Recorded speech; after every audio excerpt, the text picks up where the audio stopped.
I'm Christian, also a second year MBA at MIT. Thank you so much for your time. I have 3 questions.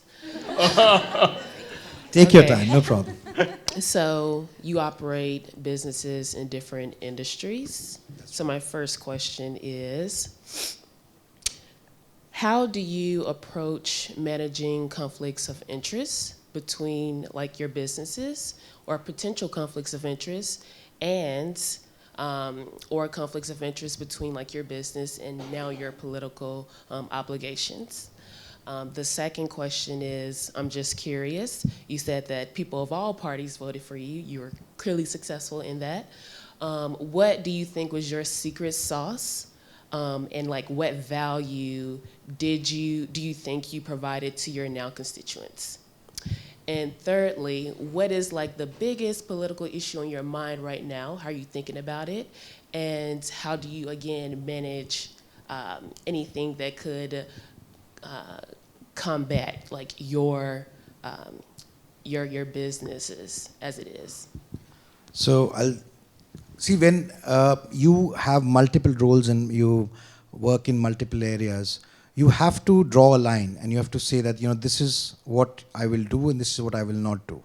And it's like, very often people say that in India we don't have a system of juries. We have only judges who decide. And people very often say that, judges are, they are supposed to administer law and they are not affected by society. And therefore, when they are giving judgments, they are completely devoid of society or have no impact of whatever is happening out there. Similarly, even a journalist is supposed to keep his personal opinions aside and report the story the way it is. So every profession has its role where you have to decide your conflict of interest and you have to draw the Rubicon and say that I will not cross this. Having said that, in my case, I have been overcautious, if I may say so. So I am not a director in any of the companies that I run. I am just a founder. There is a separate management which runs those companies, and I act as an advisor or a founder whenever that I need to be referred to.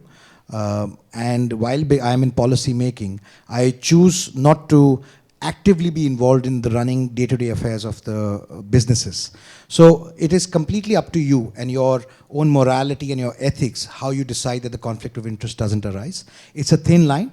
Therefore, you have to be extremely careful because, like they say, Caesar's wife must be above suspicion. Precisely like that. Coming to the fact that, how do you manage the two? Those are structures in place. I remember I built my first hotel when I was 23.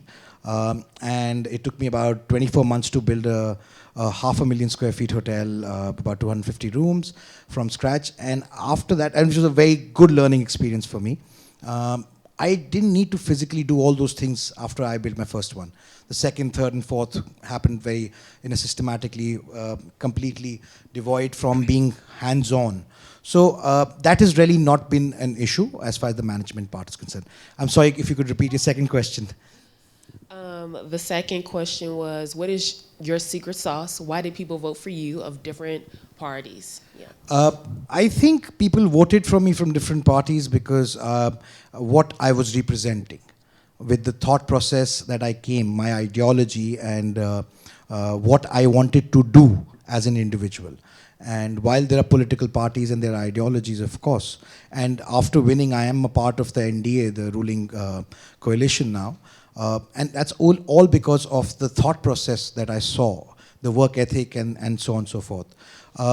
People voted for me because they thought that here's a young man who comes with experience in the field of media and has built a business and something on his own and has been successful. And he can do something good for the people of his state and the country. Perhaps when it is about legislation or knowing about problems about people, because I have been very intrinsically being involved through media in understanding what India is, what rural India is, what it wants, what my state wants, what are the difficulties of people, and how can we tackle them. You have to know it to actually bring about the change. And I think that was one of the biggest reasons why people did choose to vote for me. But subsequently, I must say that working closely in the parliament and looking at the government function, I am the reason I'm part of the NDA is because I see a lot of good work happening on the ground. I see a lot of change happening on the ground. If you talk about the economic setup, I've said some things earlier, but till about 9 years ago, we used to import 85% of our mobile phones. Now the iPhone 15 is made in India. It's things like that. We have a very large push on semiconductors, on lithium-ion batteries. We are the largest solar plant in the world is in Rajasthan, about 2,245 megawatts.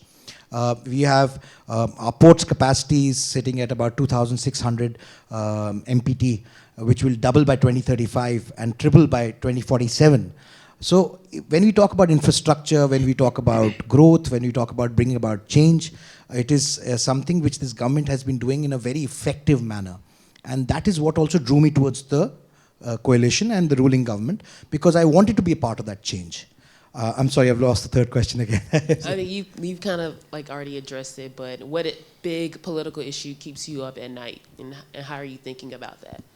I think the biggest political issue that keeps up India as a country is growth. The youngest country has aspirations, has dreams, just like the rest of the world. The young people in India want to grow, they want to do well, they want to do well in life, they want to build a career. And with such a large population in the country, we really need to be able to give them enough opportunities to do that. The possibilities are endless after that.